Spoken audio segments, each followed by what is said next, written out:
Rich dad poor dad. Rich dad poor dad Robert Kiyosaki द्वारा लिखी गई एक बहुत ही प्रभावशाली और लोकप्रिय किताब है जो हमें पारंपरिक शिक्षा से हटकर पैसे और फाइनेंशियल लिटरेसी, वित्तीय साक्षरता के बारे में बताती है। इस किताब में रॉबर्ट अपने दो पिताओं की सोच का तुलनात्मक अध्ययन करते हैं।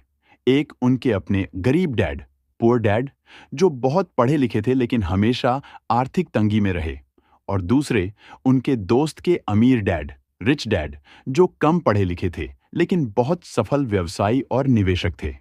यहाँ इस किताब की मुख्य बातें हैं जो 45 मिनट के सारांश के रूप में बताई जा सकती हैं। 1. अमीर लोग पैसों के लिए काम नहीं करते, पैसा उनके लिए काम करता है।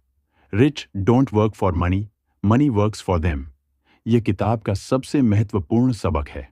गरीब और मध्यम वर्ग के लोग अपनी सैलरी के लिए काम करते हैं, जबकि अमीर लोग ऐसी संपत्ति, एसेट्स खरीदते हैं जो उनके लिए पैसा कमाती है। राइट रेस, रैट रेस, यानी नौकरी में फंसकर सिर्फ बिल चुकाने के चक्र से बाहर निकलना ही अमीर बनने का पहला कदम है।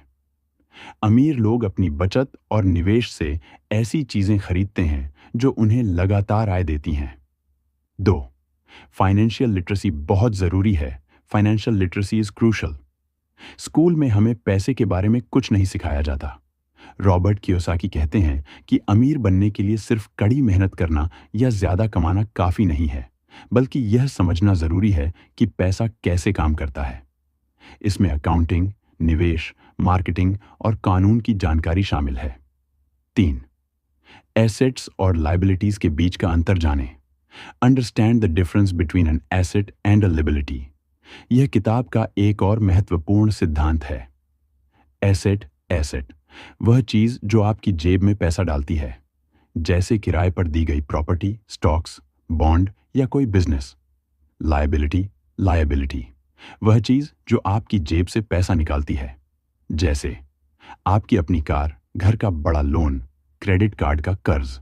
रॉबर्ट बताते हैं कि लोग अक्सर अपने घर को एक एसेट मानते हैं, जबकि वह एक बड़ी लायबिलिटी हो सकती है, क्योंकि इसके लिए आपको हर महीने ईएमआई, टैक्स और मेंटेनेंस का खर्चा देना पड़ता है। अमीर लोग एसेट्स जमा करते हैं, जबकि गरीब और मध्यम वर्ग लायबिलिटीज खरीदते हैं। 4. अपने खुद के बिजनेस पर ध्यान दें। Mind your own business. इसका मतलब यह नहीं है कि आप अपनी नौकरी छोड़ दें। इसका मतलब है कि आप अपनी नौकरी के साथ साथ एक ऐसा साइड बिजनेस या निवेश शुरू करें जो धीरे धीरे आपकी आय का मुख्य स्रोत बन जाए।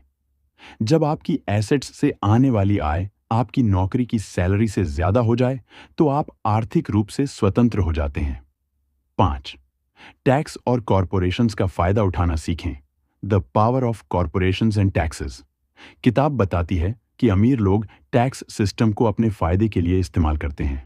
एक आम इंसान पहले कमाता है, फिर उस पर टैक्स देता है और फिर खर्च करता है, जबकि एक अमीर इंसान जो एक कॉरपोरेशन चलाता है पहले खर्च करता है बिजनेस के खर्चे, फिर कमाता है और बचे हुए पर टैक्स देता है। यह एक कानूनी तरीका है जिससे अमीर लोग अपनी आय पर कम टैक्स देते हैं। 6. सीखने के लिए काम करें, पैसों के लिए नहीं। Work to learn, not for money. Robert Kiyosaki यह सलाह देते हैं कि नई नौकरी चुनते समय सिर्फ सैलरी न देखें, बल्कि यह देखें कि उस नौकरी में आपको क्या नया सीखने को मिलेगा, जैसे कि सेल्स, मार्केटिंग, कम्युनिकेशन और लीडरशिप स्किल्स। ये स्किल्स आपको भविष्य में अपना बिजनेस बनाने में मदद करेंगी। 7. डर और लालच से बचें। Overcome fear and greed.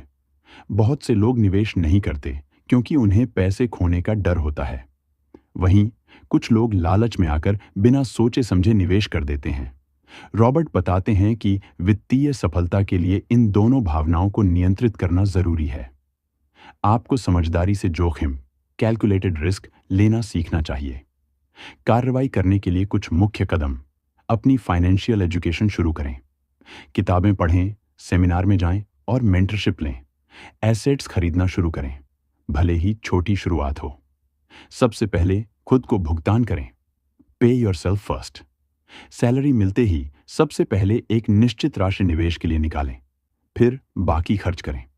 अपने मुनाफे को फिर से निवेश करें। अपनी एसेट्स से होने वाली आय को खर्च करने के बजाय उसे और एसेट्स खरीदने में लगाएं। कैश फ्लो पर ध्यान दें। अपनी सैलरी पर निर्भर रहने की बजाय निष्क्रिय आय पैसिव इनकम के स्रोत बनाने पर ध्यान दें।